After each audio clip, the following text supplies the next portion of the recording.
Fala pessoal, Geralísio aqui mais uma vez. Olha só pessoal, hoje eu vou falar de uma coisa muito pedida também, que é uma coisa que o engenheiro vive corriqueiramente, né?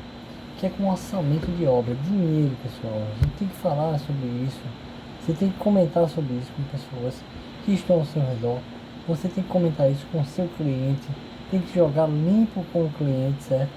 Coisa muito interessante que eu separei aqui em 5 categorias básicas, certo, pessoal? Basicão mesmo. Não vou dar uma aula de orçamento aqui para vocês de uma hora e meia.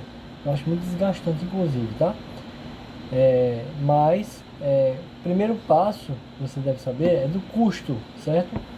Custos diretos que eu quero falar. Existem dois tipos de custo, o direto e o indireto.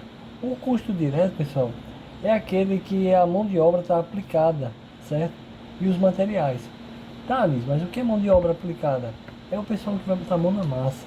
Esse pessoal é aquele pintor que vai rolar tinta, é o pedreiro que vai sentar a cerâmica ou porcelanato, é o cara que vai fazer a alvenaria, é o cara da elétrica, é o pessoal que executa a obra propriamente dita, certo? Esses são os custos diretos, os insumos, que são os materiais, e a mão de obra direta aplicada, tá bom? E os custos indiretos, quais são eles? Custos indiretos, pessoal, é tudo que está relacionado à obra que não incide diretamente para a execução dela, mas que são necessários. Por exemplo, projetos de arquitetura, projeto de elétrica, projeto hidrossanitário, estrutural, são custos indiretos, mas são necessários. Então, o engenheiro, por exemplo, é uma mão de obra que não é aplicada, ele vai entrar no custo indireto, eu coloco ele no custo direto nos meus orçamentos. O arquiteto, o encarregado, o mestre de obra, os impostos, tudo isso tem que estar atrelado, taxas também, aos custos indiretos, tá bom, pessoal? Muitas vezes o pessoal me pergunta, Lígio, eu vou fazer na minha casa, essa construtora deu um preço X, essa deu um Y, e uma diferença considerável. Foi que houve.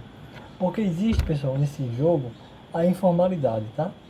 Muitas vezes a empresa sonega o imposto, a empresa deixa de pagar o contador, deixa de pagar o mestre de obra, faz uma mão de obra com empreitada diárias.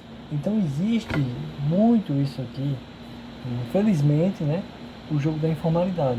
Muitas vezes a galera joga esse jogo para pegar o preço mais em conta, conseguir o cliente e depois fazer um marketing daquela casa que ficou pronta.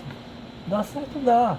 Mas eu sou contra. Eu prefiro fazer o jogo da formalidade, cobrar um pouco mais caro, porque tudo isso chega junto, taxa, imposto, ART, tudo isso dentro do orçamento, né? Para que o cliente entenda que aquilo que você está entregando é uma coisa diferenciada, que vai ter uma garantia, que vai ter tudo esse aparato para que dê tudo certo, né?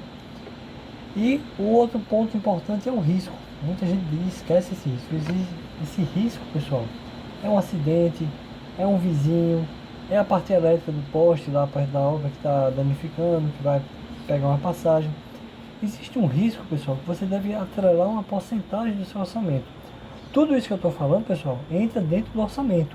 Você não vai dizer, meu risco é tantos por cento para o cliente. Não, você vai ter que embutir ele no seu orçamento, em sua planilha orçamentária, para que você já fique resguardado que aquele dinheiro serve para o risco, né? Você vai separar para você, tá bom?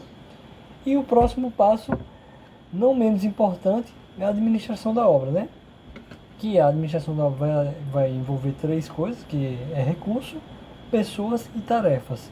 Ou seja, ela vai incidir diretamente no prazo, no custo da sua obra, não esquecendo da eficiência, certo? Muitas vezes a gente esquece da eficiência, que também é importantíssimo, né? E a administração da obra tem sim um custo envolvido para contratar mão de obra, compra de material, além disso que eu te falei, certo? E depois, para finalizar, o lucro, né? A empresa também cobra um valor para ela ficar com isso, certo? Lembrando que esse lucro você pode envolver um prolabore e também um caixa para sua empresa, tá ok? Pessoal, eu posso fazer isso uma planilha se vocês comentarem aqui e dizer eu quero, certo? Eu faço uma planilha desse basicão e posso explicar alguma coisa a mais Só pedir aqui nos comentários, vamos fazer dos comentários uma continuação desse vídeo. Tem muita coisa importante para falar sobre orçamento. Valeu, pessoal, tamo junto, fui!